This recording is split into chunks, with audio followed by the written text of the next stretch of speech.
Orient bell tiles studio से आप देख रहे हैं एबीपी न्यूज। नमस्कार, एबीपी न्यूज पर हाजिर हूं मैं रोमाना इसारका। सुबह के 10 बज चुके हैं। आगे का एजेंडा आप देख रहे हैं।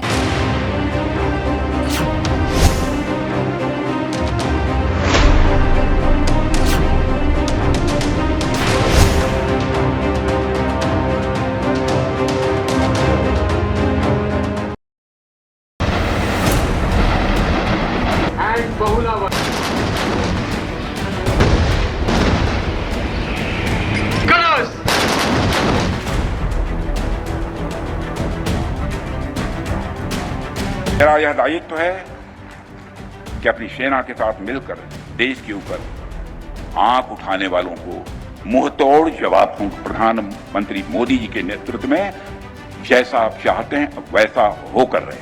भारत अमर रहेगा, दुनिया की कोई ताकत भारत को मिटा नहीं सकती।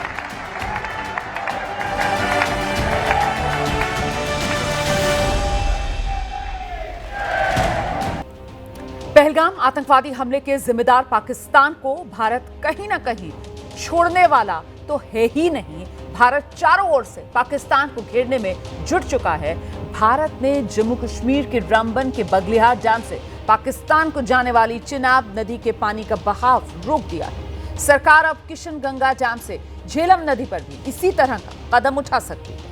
इस बीच मैं आपको कुछ जानकारियां देती हूं। पाकिस्तान पर किस तरीके से भारत ने वाटर बम तो गिरा दिया है। चिनाब नदी का पानी रोक दिया गया।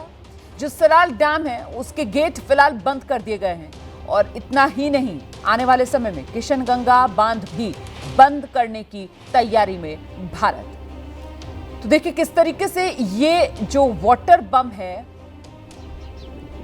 पाकिस्तान पर भारत का जाकर गिरा है। चिनाब नदी का पानी रोक दिया गया है। जो सलाल डैम है उसके गेट बंद कर दिए गए हैं। किशनगंगा बांध के गेट बंद किए जाएंगे आने वाले समय में।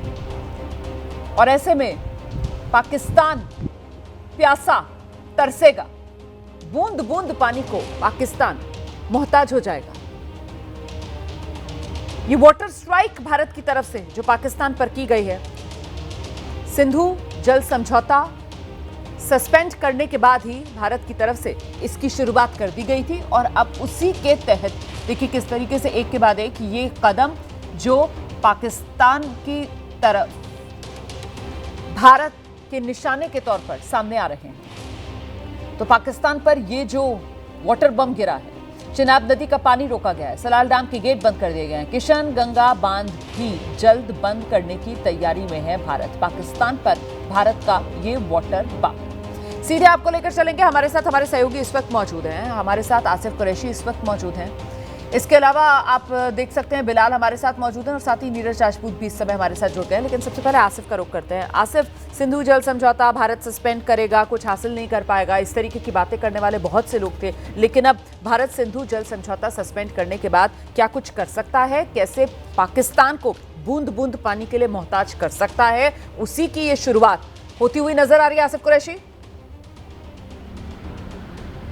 रोमाना बिल्कुल देखिए 1960 में जो सिंधु जल संधि हुई थी तो जम्मू कश्मीर के सभी नेता इसके विरोध में थे, क्योंकि उनका ये कहना था कि जम्मू कश्मीर से बहने वाली तीनों नदियों का जल पर जो पाकिस्तान को अधिकार दिया गया है वो जम्मू कश्मीर के लोगों के साथ जो है वो अन्याय है। तो इसी के चलते वो हमेशा इसका विरोध करते रहे। और जैसे ही केंद्र सरकार की तरफ से ये जो संकेत दिए गए, जो आदेश आया कि जल संधि को सस्पेंड किया जाता है, तो यहाँ पर तो खुशी की लहर ही है स्थानीय नेताओं में। मैं बता दूँ कि कश्मीर घाटी में जितने भी पावर प्रोजेक्ट्स हैं वो रन ऑफ पावर प्रोजेक्ट्स हैं, यानी कोई बड़ा डैम ना बनाते हुए एक छोटी सी दीवार ही कहेंगे उसे, उससे पानी को रोका जाता है और उसके ज़रिए पनबिजली बनाई जाती है। लेकिन जो बड़े पावर प्रोजेक्ट्स हैं जिनमें किशनगंगा का आपने नाम लिया, उसमें जो प्रोजेक्ट था, जो प्रोजेक्ट के पहले जब गए तो वो 98 यानी 98 मीटर की ऊंची डैम बनानी थी। लेकिन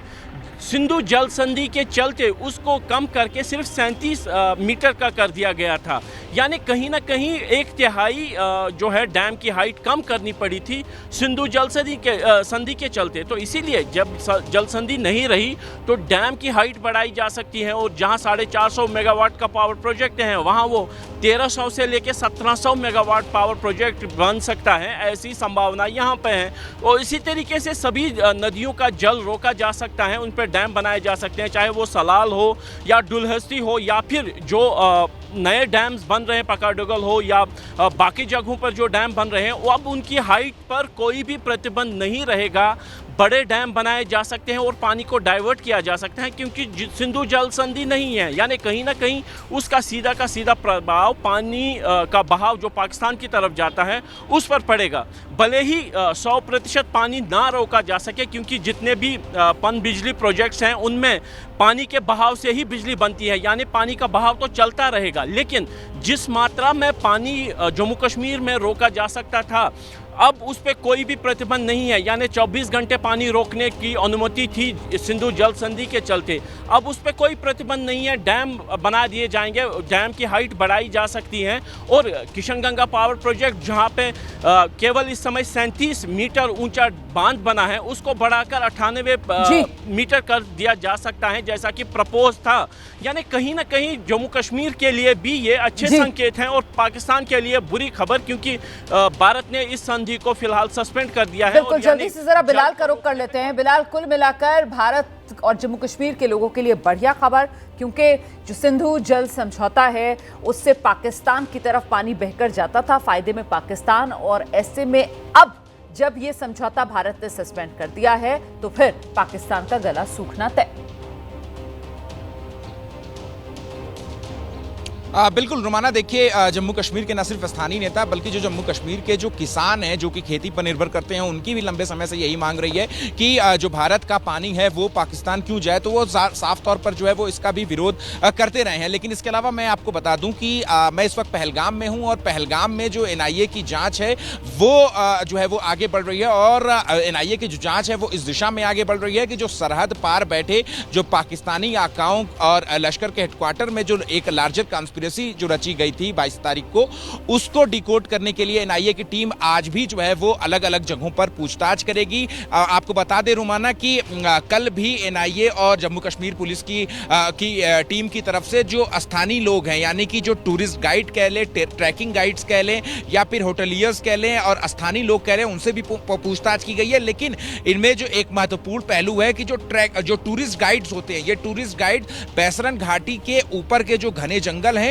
वहां तक सैलानियों को लेकर के जाते हैं। और आपको यह भी जानकारी दे दें कि बैसरन घाटी के ऊपर जो है वो एक टुलियन लेक नाम की एक जगह होती है जो कि सैलानियों के बीच में काफी पॉपुलर है, और ये वहां पर जो है वो टूरिस्ट गाइड की मदद से ही जो सैलानी जा सकते हैं। तो ऐसे में टूरिस्ट गाइड से यही जांच एजेंसियां पता लगाने की कोशिश कर रही हैं कि बैसरन घाटी की तरफ आने और जाने के कौन कौन से रास्ते हो सकते हैं। मैं लौटूंगी आपके पास बिलाल, रहिए मेरे साथ। जरा जल्दी से नीरज राजपूत का रुख कर लेते हैं, और नीरज से जरा ओवरऑल तस्वीर अब क्या उभर रही है ये समझते हैं। नीरज, देखिए रुमाना, अगर पाकिस्तान की बात करें तो पाकिस्तान इस वक्त जो है उनकी रातों की नींद उड़ी हुई है, और पाँव जो है काँप रहे हैं और पसीने आ रहे हैं, और गर्मी का मौसम तो है ही है। वो इसलिए हो रहा है क्योंकि पाकिस्तान ने खुद अपने संसद का विशेष सत्र बुलाया है, UNSC में, यानी कि संयुक्त राष्ट्र परिषद की बैठक बुलाई है। हालांकि वो खुद अस्थायी सदस्य है इस UNSC का, जो बनाया गया है टेम्परेरी तौर पर, तो उसने बुलाया है। इस भारत पाकिस्तान के संबंधों को जो भी तनाव आया है वो इसलिए क्योंकि पाकिस्तान को साफ लगता है कि कहीं ना कहीं भारत अब उसके ऊपर कोई बड़ी कार्रवाई कर सकता है। Diplomatic, digital strike, water strike के बाद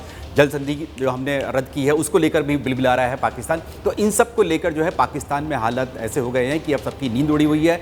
असीम मुनीर जो हैं वो अपनी सेना का मनोबल बढ़ा रहे हैं, क्योंकि उनका मनोबल है नहीं, उनकी पाकिस्तानी सेना के पास लॉजिस्टिक नहीं है, उनकी नौसेना इतनी आधी है, हमारे से आधी से भी कम है। और इसीलिए उन्होंने जो इस्लामिक कंट्री है टर्की, जो अपने आप को सऊदी अरब का अपना राइवल मानता है, उसकी जो नेवी का एक शिप जो है वो पहुंच गया है अरब सागर में, क्योंकि ऐसा लगता था पाकिस्तानी नौसेना को कि अगर कुछ हालात बिगड़े तो वो भारतीय नौसेना का मुकाबला नहीं कर पाएगी। तो ये सूरत हाल इस वक्त पाकिस्तान के, और पाकिस्तान के चारों तरफ घेराबंदी जो है पूरी कर ली गई है।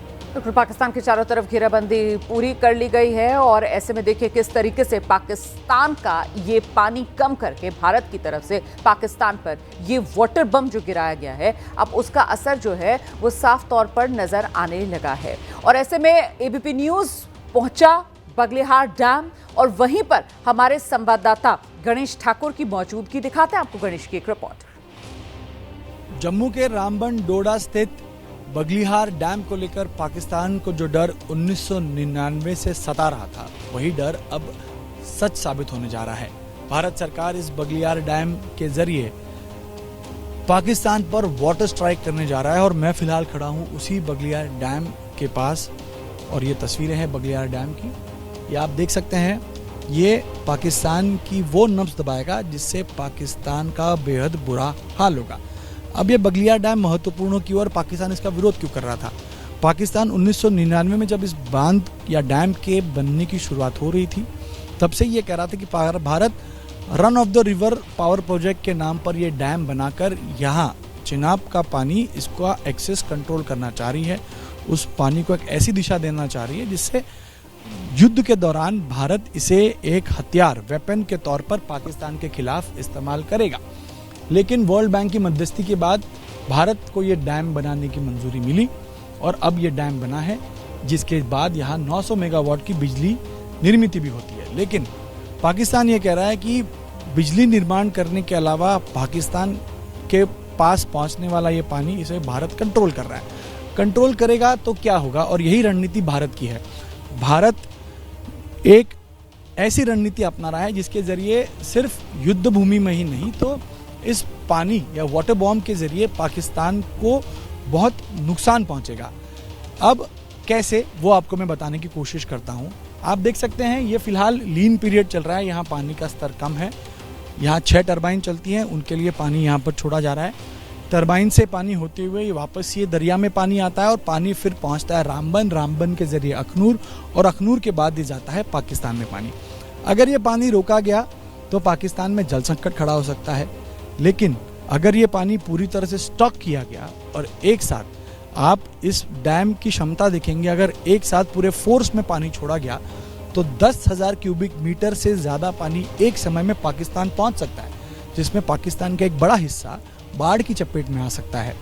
दूसरी बात ये जो यहाँ सुनने में आ रही है वो ऐसी है कि जब इंडस वाटर ट्रीटी थी तब पानी को रिजर्व करना यानी पानी को स्टॉक करना और पानी को छोड़ने का समय मॉनसून सीजन यानी बारिश के समय में वो प्रक्रिया पूरी होती थी। लेकिन ड्राई सीजन जो अब सीजन आया हुआ है, जब पानी का स्तर बहुत कम होता है, उस समय अगर पानी स्टॉक किया गया और स्टॉक करके अचानक से फ्लश किया गया तो उससे अब बुआई के सीजन में पाकिस्तान की फसल को भारी नुकसान होगा, जिसपे गन्ना, कॉटन, दालें, अलग अलग तरह की फसलें हैं जो बर्बाद हो सकती हैं अगर पानी नहीं पहुंचा या एक्सेस पानी अचानक से भारत ने पावर जनरेशन न करने का निर्णय लेकर पावर जनरेशन को लगने वाला पानी अचानक से पाकिस्तान में छोड़ दिया तो फसलें बर्बाद हो सकती हैं।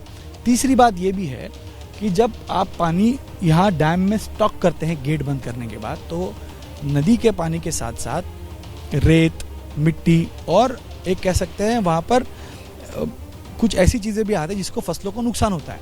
तो जब पानी को पूरे फोर्स से इस गेट के जरिए छोड़ा जाएगा, पानी के साथ साथ ये रेत, मिट्टी भी पाकिस्तान की फसलों तक पहुंचेगी, जिसके पाकिस्तान की फसल को भारी नुकसान हो सकता है।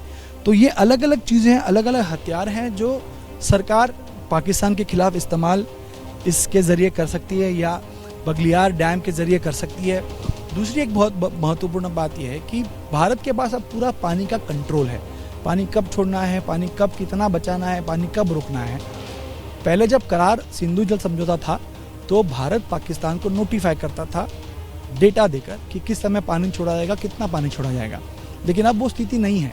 अब भारत अचानक से बहुत ज़्यादा पानी छोड़ सकता है और पानी रोक सकता है, और यही करेगा भारत, जिससे पाकिस्तान पानी के लिए दर दर भटकेगा और इसी पानी से सबसे बड़ा हथियार के तौर पर भारत इस्तेमाल करके पाकिस्तान को चारों तरफ से तकलीफ दे सकता है और पाकिस्तान को बड़ी आर्थिक संकट में ला सकता है। कैमरामैन दीपेश महाजन के साथ Ganesh Thakur, ABP news, Baglihar dam, Doda, Ramban.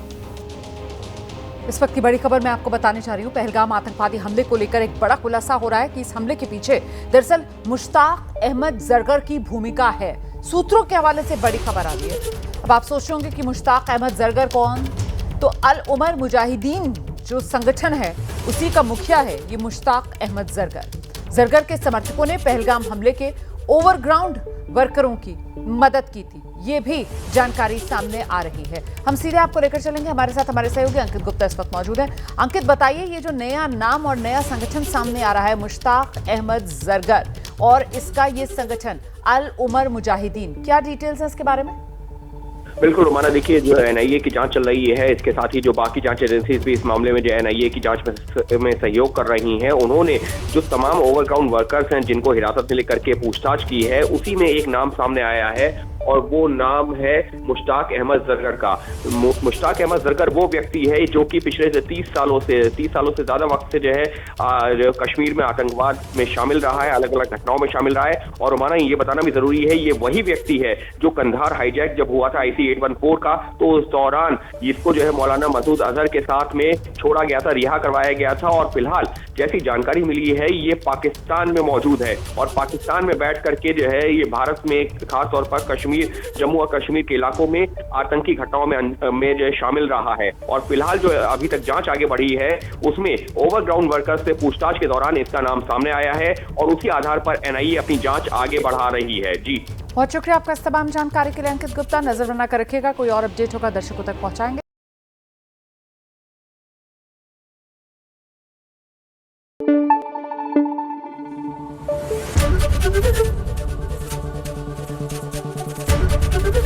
ABP news आपको रखे आगे।